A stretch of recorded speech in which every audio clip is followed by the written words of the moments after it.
મારા ઇન્સ્પેક્ટર ભરતસિંહભાઈ, અજીતભાઈ, રશ્મિનભાઈ, પીજીવીસી અને ભરતજી, આપણે બધા પરિવારજનો, ખાસ કરીને જીવનભાઈ અને અમારા આખો પરિવાર, વાવડીના સૌ આગેવાનો, ભાઈઓ બહેનો, મિત્રો બે શરૂઆતમાં કહ્યું તેમ આજથી ખૂબ લાંબા સમય પહેલા જે છેલ્લા પરિવારે આ ગામ છોડ્યું છે ને, એને કલ્પના પણ નહીં હોય કે કોઈક દિવસ આ જગ્યાએ આવા પ્રકારનું સુંદર સર્જન થાય. એને તો એમ જ થશે કે આ હું છેલ્લો વ્યક્તિ છું, આ ગામ છોડીને જાઉં છું. હવે કોઈ દિવસ ભવિષ્યમાં 100, 200, 500 અહીંયા કોઈ વસવાટ વસ્તી બી થઈ શકશે નહીં, એવા પ્રકારના ભાવ સાથે છોડે એને ગામ છોડી. સમય કરવટ બદલતી હોય છે, એમાં અનેક દાખલા જોયા છે. હડપ્પા અને મોહેંજો-દડોનું નગર 3.5-4 વર્ષ પહેલા એક જીવતું બંદર અને નગર હતું, જેની તર્જ ઉપર તો ચંદીગઢ શહેરનો વિકાસ થયો. એ ચંદીગઢની તર્જ ઉપર ગાંધીનગરને વસાવવામાં આવ્યું, ગાંધીનગરની તર્જ ઉપરથી ગાંધીધામ વસાવવામાં આવ્યું. એવા સુંદર મજાના નગરોની કલ્પના જોઈને લાગે કે એક 3.5-4 વર્ષ પહેલાનું જીવતું બંદર અને નગર ધોળાવીરા હતું નહોતું થઈ ગયું, અને ફરી પાછું તમે જોતા હશો કે સમય આવ્યો કે આજે ધોળાવીરા એટલે એક નગર ફરી પાછું બનવાનું. જેમ ધોળાવીરાનું બન્યું છે એમ જ મને તો એવું લાગે છે કે વાવડીનું પણ એવું બની ગયું કે જ્યાંથી લોકો ચાલી નીકળ્યા, ખૂબ મોટી વસ્તી હશે, એના ખંડિયા જોતા એમ લાગે કે આજથી છેલ્લે पेपर वाला को बोलिए कच्छ में तो પરમેનન્ટ વસવાટ નહોતો, છેલ્લે વસવાટ હતો રબારીઓનો. એનાથી પહેલા મૂળ કાઠીનું ગામ હતું, એટલે કાઠીઓ કચ્છમાંથી વિદાય થયા આજે લગભગ 350-400 વર્ષ. એના પછી કોઈ પ્રકારની વસાહત આ બધા કાઠીઓ વસાવ્યું, મકાનો બધા કાઠીઓ બનાવ્યા. પછી રબારીઓ માલધારીઓ તો શું હોય, સિઝનલ હોય, સિઝન હોય ત્યારે 4 મહિના હોય, સિઝન ન હોય ત્યારે ગામ છોડીને ચાલ્યા બી જતા હોય, ફરી પાછા આવતા. એવા પ્રકારના ભાવ સાથે, એવા પ્રકારની પરિસ્થિતિમાં આવતા આજે આજથી લગભગ 30-35-40 વર્ષ પહેલાની વાત કરું છું. આવી તો એમ લાગે કે અહીંયા કોઈ ભારતના કોઈ બીજા ભાગમાં આવી જશે એવા પ્રકારનું છે. અને ફરી પાછો ધોળાવીરાની જેમ જ આજે તમે જોઈ શકો છો સુંદર મજાનું વાતાવરણમાં આટલા લોકો વાવડીમાં મળે સાહેબ, મને લાગે છેલ્લા 50-100 વર્ષોમાં પહેલી ઘટના હશે કે આટલા માણસો મળતા હોય એવી પહેલી ઘટના હશે 50-100 વર્ષ નહીં એક બની. એટલે કારણ કે માલધારી હતા એ તો બધી ભેગા નહોતા, પણ કુદરતને હનુમાનજીની જે મૂર્તિ એ આ બધા આગેવાનો વાલીમાં આવ્યા અને એમને કહેવામાં આવ્યું કે ભાઈ અહીંયા એક સરસ મજાની જારામાં હનુમાનજીની મૂર્તિ છે, એ ખૂબ જૂની પ્રાચીન મૂર્તિ છે. પછી નિષ્ણાતો એમ પણ કહ્યું કે મૂર્તિ જેમની તેમ રહેવા દો, એના ઉપરથી નાની મોટી જેવી આપણી પૂજા અર્ચના માટે કરવામાં આવી, બધાની ભક્તિ ભાવ સાથે બધામાં સહકાર થયો. અને ત્યાર પછી ફરી પાછું આ શરૂ થયું. સાહેબ હનુમાનજી મહારાજ ખૂબ દયાળુ છે, અહીંયા રહે છે એ બધાને ખબર છે, એના પ્રતાપ છે, હા બધાને ખબર છે એટલું પ્રતાપી છે. કારણ કે મૂળ સ્વરૂપે છે હનુમાનજી, મૂળ સ્વરૂપે છે, અને મૂળ સ્વરૂપે જ્યાં જે હોય ત્યાં એનો પ્રતાપ ખૂબ મોટો છે, અને એ પ્રતાપ આપણે અનુભવ થાય. એના પ્રતાપે તો આટલા અહીંયા ભેગા થઈ જાય, ખંડીર બની ગયેલું ગામ ફરી પાછો એ જે સ્થિતિમાં ઊભું થાય.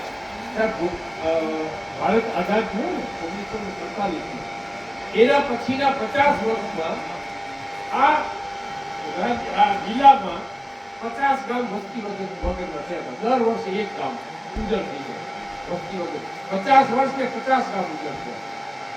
ભાગ્યે જ કોઈ ગામ ફરીથી વસ્યું છે, એમાં એક વાવડી છે કે ફરી પાછું વસ્યું, વધારે ભાવથી વસ્યું, વધારે શક્તિથી, વધારે સફળતાઓ.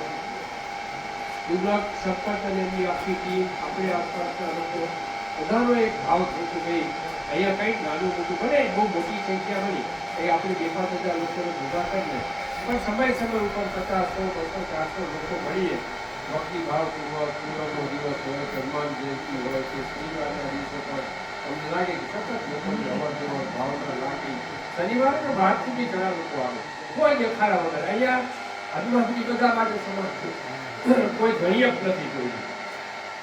એ સરસ મજાનું નાનું મોટું બાઉન્ડ્રી હાલ છે, નીકળાવાનું ખોદવાનું કામ થઈ ગયું. આજે હજી પાણી છે, હજી પણ લાગે છે કે બધા થોડા ઊંડાળા સુધી થશે એવું પ્રકારનું પાણી છે. આવતા વર્ષે બધી સારું થોડું વ્યવસ્થિત કોઈ આરામી એવી વ્યવસ્થા કરી અને ઘાટ જેવું ઊભું થશે તો એ પણ ભવિષ્યમાં લોકોને કે પશુ પક્ષીઓને કે જાનવરોને ઉપયોગમાં આવે. ઉપર સુંદર મજાનું શિવજીનું મંદિર છે, પ્રાચીન કાકીઓના વખતનું. તમે જેને હશે એમને જોયું હશે, ખૂબ પ્રભાવી છે. કારણ કે કાકીઓ સૂર્ય પૂજક હતા. જેટલા સૂર્ય મંદિર બનાવ્યા છે બધા જ કાકીઓ બનાવ્યા છે. અને સૂર્ય મંદિરનો નિયમ છે કે સૂર્યનું પહેલું કિરણ છે એની ગર્ભગૃહમાં એના ઉપર પડે લીંબ ઉપર, એવા પ્રકારે બનાવેલા છે. પછી પછીનું કોટાયનું સૂર્ય મંદિર હોય કે ઓરિસ્સાનું કોણાર્કનું હોય કે મોઢેરાનું સૂર્ય મંદિર, એની ખાસિયત છે. એવા પ્રકારના ભાવ સાથે અહીંયા પણ એક સુંદર મજાનું મંદિર ઉપર છે, લીંગરામ બનાવેલું બધા પ્રત્યેક છે. એવા ભાવ સાથે અને દેવસ્થાન છે દરેક માટે પૂજ્ય. જેણે દેવસ્થાનની મજાક મસ્તી અથવા કરવાનું કર્યું છે એમના માટે ખૂબ ખરાબ પરિણામો આવ્યા. અને એ એકને આપણે અનેક આપ્યા. એની પૂજા થતી હોય કે ન હોય, એની ચાકરી થતી હોય કે ન હોય, એની સેવા થતી હોય કે ન થતી હોય, પણ એના કોઈ પ્રકારના અવતરા કરવા એ આપણા મનુષ્ય માટે નુકસાનકારક છે, પાપકારક. આજે યોગાનું સરસ મજાનું મંદિર નાનકડું છે, હજી એના પર નાના મોટા વિસ્તારની વાતો ચાલે છે, પણ બહુ મોટું કરીને પછી પૂજારી ને પછી આ ને તે એવા બધાનો પછી પડીએ એના કરતાં આવે ને સેવા પૂજા કરી જાય હાલ્યા જાય.